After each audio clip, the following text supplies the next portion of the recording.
La radio des Français dans le monde présente le dossier spécial « Les ados et l'expatriation », parrainé par Expat Student, le spécialiste des candidatures pour les universités au Royaume-Uni, en Europe et au Canada.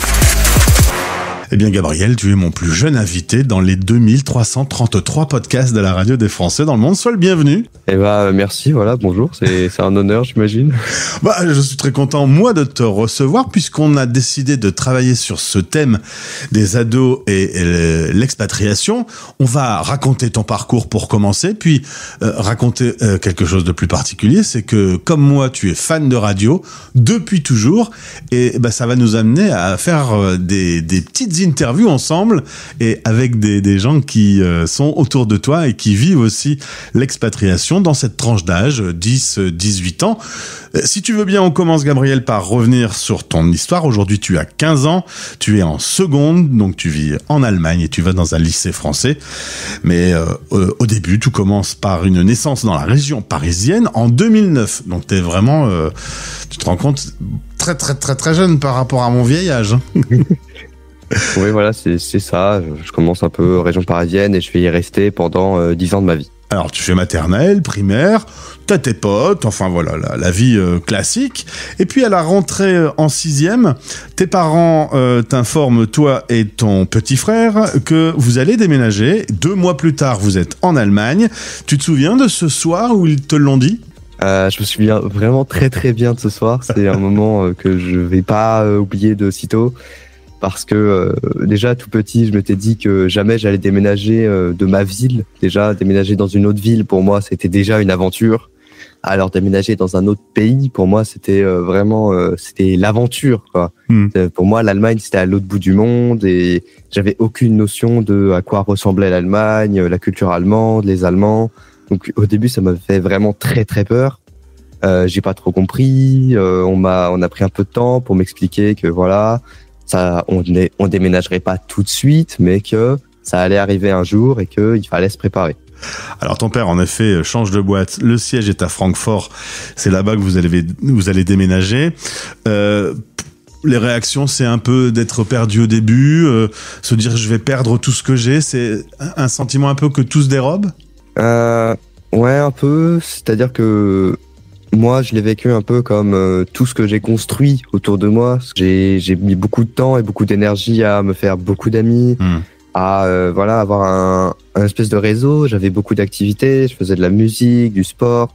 Donc j'avais tout un réseau de personnes et vraiment une grosse vie sociale. Et là, c'est la peur de pas pouvoir avoir la même chose avec la barrière de la langue, etc.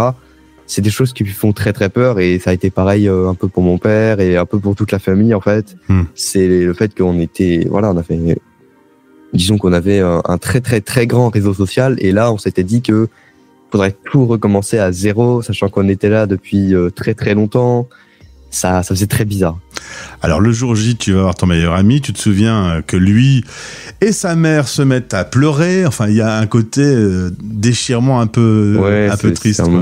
C'est un moment qui m'a vraiment marqué ça, parce que au début, je pensais qu'ils rigolaient en fait, et en fait pas du tout. Ils étaient vraiment en train de pleurer et je les avais jamais vus pleurer pour le coup, et sachant que je les connais depuis pratiquement ma naissance, ça fait bizarre de voir des gens à qui on tient vraiment pleurer pendant son départ, sachant que moi, j'étais plus si triste que ça parce que ça faisait 2 mois que je m'étais dit que ça y est, j'allais partir, que j'étais en train de passer à autre chose.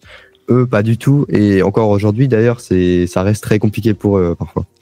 Alors on est fin 2010, on est en plein Covid. La bonne nouvelle, c'est que vous allez arriver en Allemagne avec 2 semaines de quarantaine bloquées dans un appartement dans lequel, dans chaque pièce, il y a un lit. Les affaires sont pas arrivées évidemment en temps et en heure. Donc en gros, à part ton lit et ton téléphone, les premières semaines, t'es tout seul. C'est ça, je suis un peu tout seul. On est vraiment en plein Covid, sachant que quand on arrivait sur le territoire allemand, on devait être en quarantaine pendant 2 semaines. Voilà, c'était un peu compliqué. Je pouvais même pas encore sortir pour découvrir le monde qui m'entourait. C'était, en plus d'arriver dans un nouveau pays, on reste reclus chez soi. Ça aide pas vraiment à pouvoir s'intégrer un peu. Du coup, t'échanges avec ton téléphone, avec tes potes restés en France, et le sentiment, c'est un peu pourquoi je suis là. Ouais, c'est un peu ça. C'est au début, on se dit bon je suis là. Enfin, j'ai pas voulu être là, mais j'ai pas trop eu de choix. Ouais. Je suis effectivement beaucoup resté en contact avec mes amis en France. J'y tenais encore, j'y tiens encore beaucoup. Mais voilà, c'était un peu compliqué, surtout d'être reclus chez soi. C'est vraiment quelque chose. Bon, j'étais pas non plus, qu'on n'était pas non plus collés serrés. Enfin, j'avais ma chambre, mon frère avait sa chambre, mon père travaillait déjà un peu. Enfin, on n'était pas non plus collés comme des sardines dans l'appartement, quoi. Alors, tu as 11 ans, c'est fin 2020, tu vas rentrer à l'école. L'école, c'est le lycée français qui est à 10 minutes de la maison. Et là, t'as un bon souvenir, t'es bien accueilli. Là, pour le coup, vraiment, oui. Ça a été vraiment la bonne surprise. Avant ma rentrée en classe, pour le coup, j'avais eu d'abord une visite avec la vie scolaire qui m'avait un peu montré, qui m'avait fait le tour du lycée. Et vraiment, au début, j'ai eu très très peur pour mon premier jour. J'étais un peu confiant. Je m'étais dit, bon, voilà, ils sont habitués à voir des gens un peu partout dans le monde. Et effectivement, c'est le cas. Mais j'étais pas sûr de moi. Pour moi, c'était vraiment, voilà, je suis le garçon qui arrive, même pas à la rentrée, il arrive en retard. Enfin, c'est un peu bizarre, quoi. Et finalement, non, on m'a tout de suite pris. Il y a des gens qui m'ont tout de suite pris sous leurs ailes. Je me suis tout de suite fait des amis. J'ai été ultra bien accueilli. On m'a vraiment présenté chaque personne. Les profs ont été assez indulgents. Enfin, donc tout le monde était très patient autour de moi et ça a vraiment aidé à bien s'intégrer. Et tu découvres une école dans laquelle il y a une grande diversité, on vient de partout, on parle plusieurs langues et paradoxalement, bien que tu sois en Allemagne, c'est plutôt l'anglais qui va se développer très vite. C'est plus facile de communiquer avec tout le monde venant de n'importe où dans le monde avec la langue anglaise. Mais effectivement, surtout que moi, en fait, il y a dans mon collège, il y a plusieurs classes et là-dedans, il y a des classes de gens bilingues franco-allemands, en fait. Et moi, j'étais dans la classe qui ne l'était pas, du coup, puisque je venais d'arriver, on m'avait pas mis dans une classe de bilingue. Et du coup, tout le monde dans ma classe pouvait être à l'aise en allemand, mais pas jamais bilingue. Donc, effectivement, la solution qu'on a trouvée, c'était parler anglais, parler français aussi, parce qu'on était tous à l'aise en français et en anglais. Sauf que moi, enfant de 11 ans qui vient de l'école primaire en France, bon, le niveau d'anglais, on le connaît tous. Disons que c'est pas ce qui nous permet d'être bilingue, quoi. 4 ans plus tard, on regarde un petit peu dans le rétroviseur tout ce qui s'est passé. Aujourd'hui, tu vis dans un pays que tu connais mieux, que tu comprends, même si t'es pas complètement fan de la bouffe, si j'ai bien compris. Ouais, c'est un peu compliqué.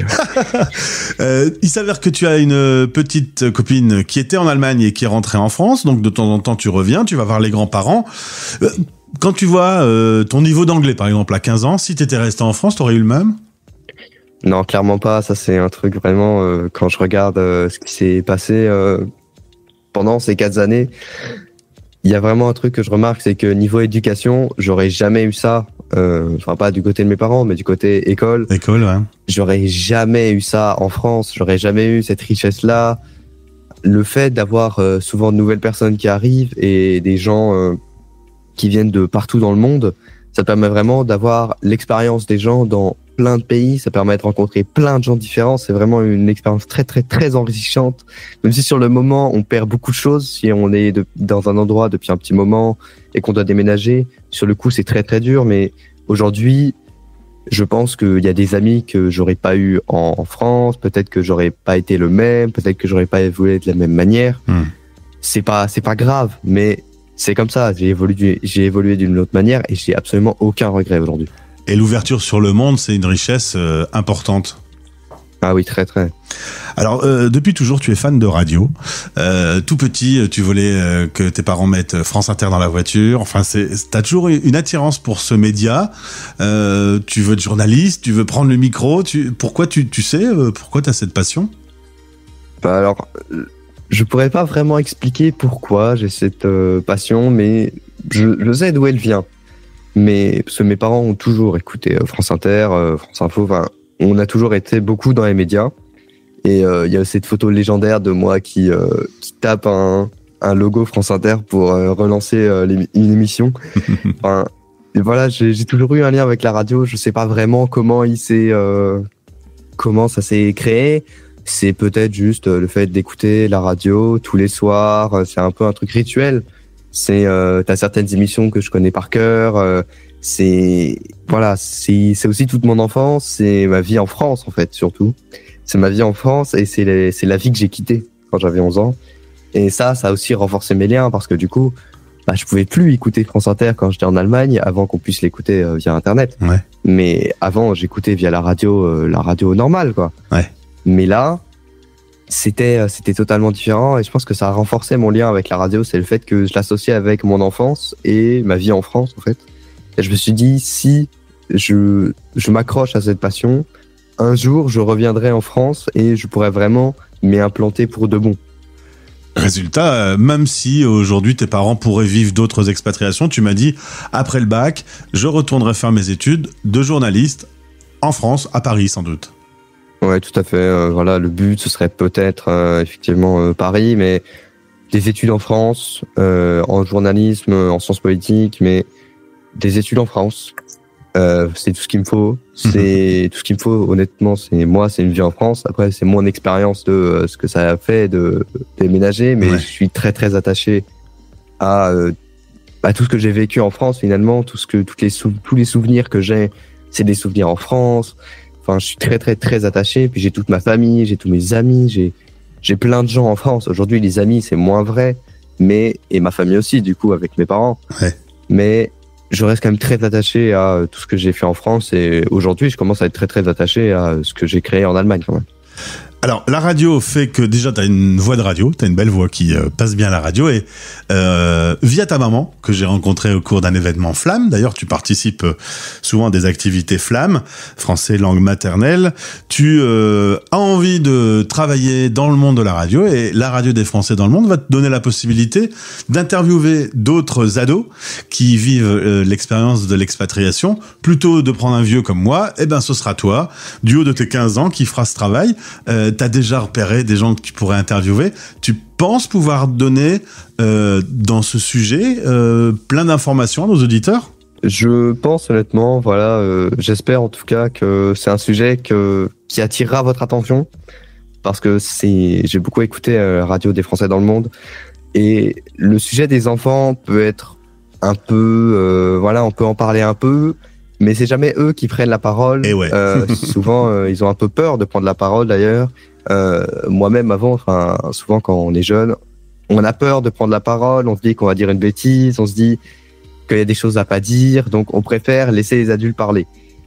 Moi, je trouve que en parler et le fait que je vais faire des interviews, c'est très enrichissant des deux côtés pour moi parce que je vais pouvoir découvrir des histoires et je trouve ça ultra intéressant aussi pour vous les auditeurs en fait qui vont découvrir des histoires de plein de jeunes et si ça se trouve si vous avez des enfants ou pas, vous verrez un peu l'expérience que peut avoir un adolescent, sachant que dans tous les gens que j'ai repérés, il y a des expériences diamétralement opposées. Il y a des gens qui adorent bouger dans le monde et il y a des gens qui sont très très très attachés à un pays. C'est pas forcément la France d'ailleurs, mais qui sont souvent très très très attachés à un pays qui déteste partir, un peu comme moi. Donc voilà, j'espère que c'est un sujet qui pourra un peu vous intéresser et je pense que j'ai assez de matériel pour tenir un petit moment. Oui.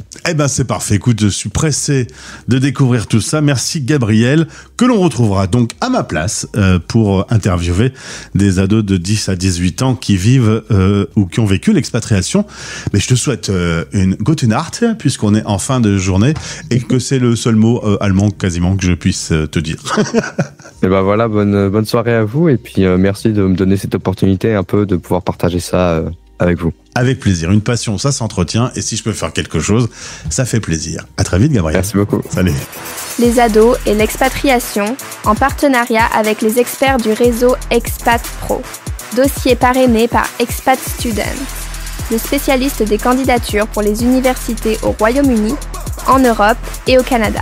expatstudent.fr